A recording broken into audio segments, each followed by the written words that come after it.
And joining us with more on Fannie and Freddie is Charles Ortel, Managing Director of Newport Ventures. Charles, thanks for joining us. Thanks for having me on.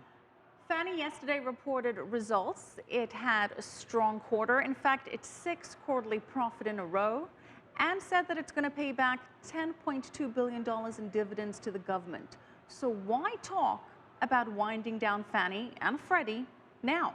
I think an argument can be made that this is the worst of all possible moments, because we've seen since May a run-up in the benchmark 10-year interest rates, government interest rates in the U.S., which seem destined to maybe not get back to their historical mean of 7%, but they're certainly climbing. In a climbing benchmark interest rate environment, all asset prices, or most asset prices, and certainly most real estate values go down.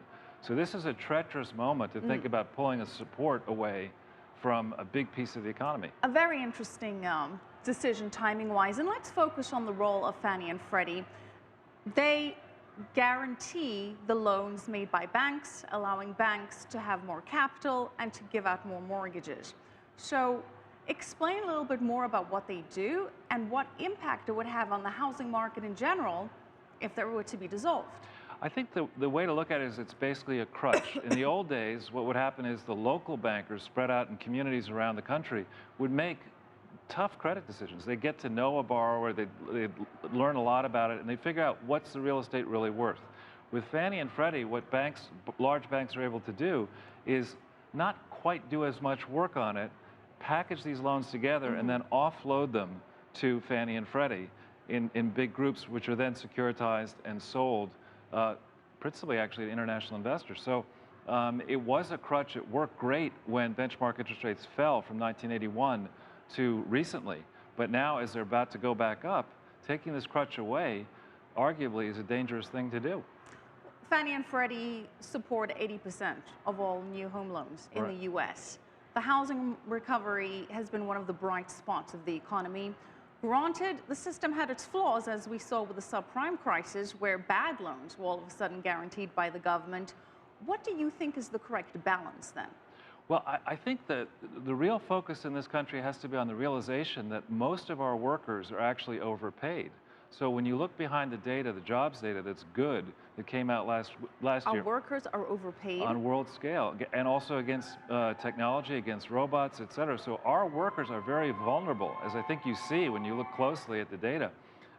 Incomes in aggregate haven't really risen, and when you correct for the fact that a lot of them are part-time, we're in a part-time economy, so the real support for all this real estate is shaky.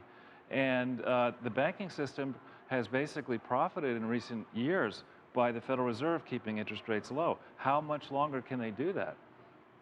What role would the government play in the housing market if it does away with Fannie and Freddie, and what role would the private sector play? Well, the government is expecting the private sector to leap into the breach, but at the heart of where we are right now is the very tough realization that the credit quality of across America has declined because the incomes that are available to support our massive debt haven't risen and are under threat.